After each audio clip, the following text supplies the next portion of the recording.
a group of 28 plus 1 plus myself.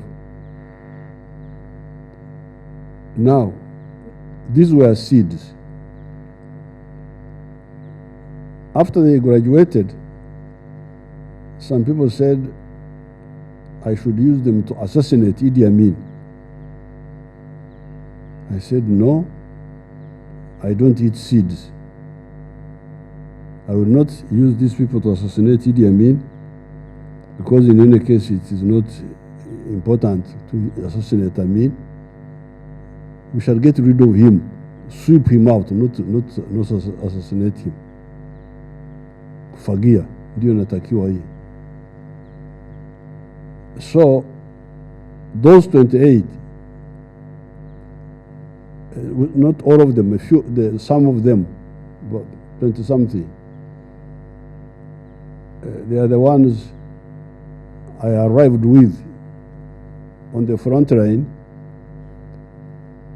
when Tanzania was fighting Idi Amin on the 23rd of December 1978. We arrived on the Kajara River, and we started using them to train. And by 11th April 1979, when Idi Amin collapsed, we had trained 9,000 people with these 28 who were members of the Fronasa group. Then after that, we had another chance to train, first of all here in Jinja with the Tanzanians. Tanzanians now helped us to train some senior NCOs. That's where people like Saleh, like Ivan went again to do now. And then we sent a group of 300 to Tanzania, to Monduli. This is where you have people like Katumba and others. So whenever we had a chance, we would train people who would be trainers of others.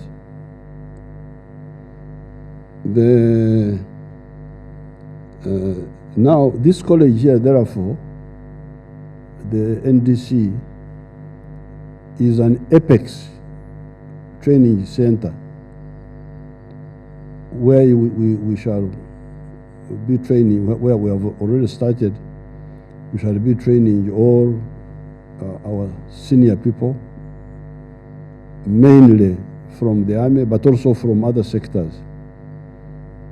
Because here at the defense, as the National Defense College, you are training people to be conversant with the national defense and security holistically, strategically for the whole country, not just the army, but also the other factors that make the army strong: the economy, the politics, the society, and so on. So therefore, what we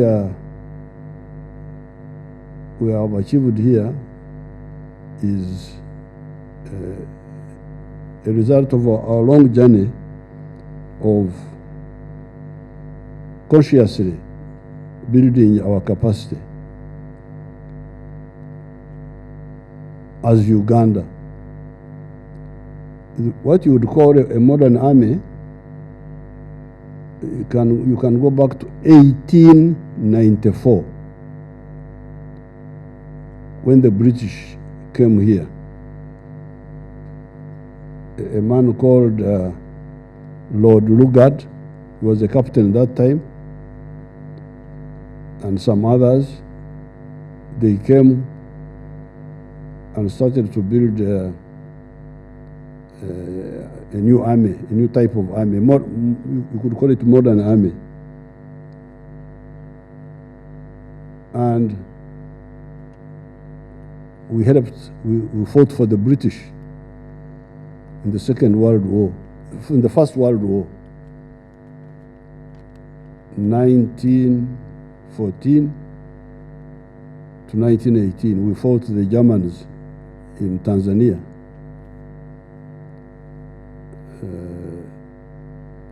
In Tanganyika, Rwanda, Burundi, our people were there, our soldiers, our grandparents were there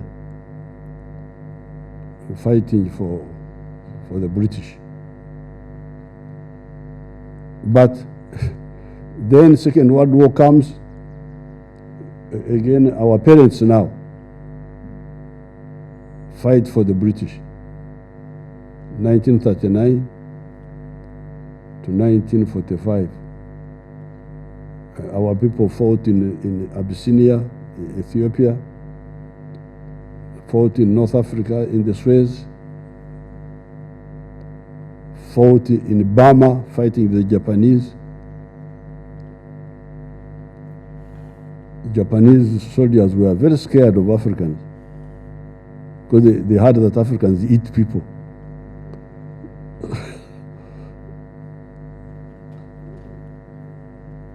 And since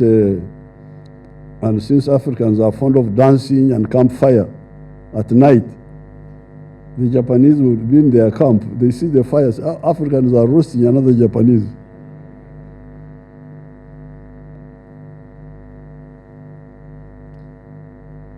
But what is amazing is that from 1894 to 1958, our British friends never bothered to develop a leadership of the army. So much so that it was only in 1958 that they selected 2 characters from that army to go for a type of senior NCO course in Kenya. I think it was in Karen, a place called Karen. And who were the 2 people selected? Shaban Opolot and Idi Amin. So after almost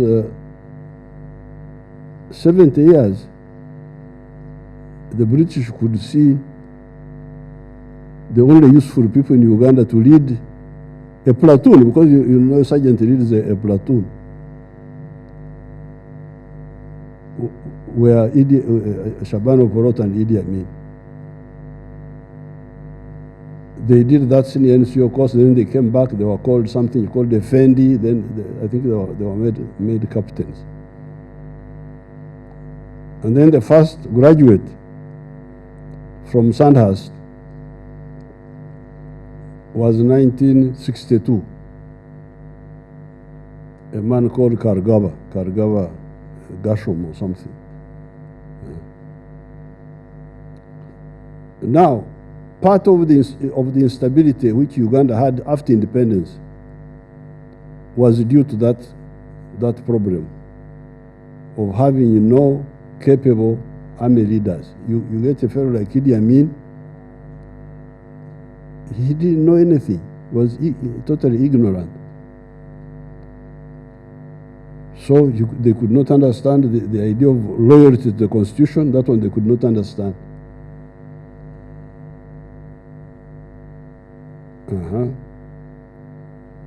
Then they couldn't understand anything about running a country even when they took power. So that was part of the problem. Therefore, right from our student days, we resolved that we must build an army of a new type.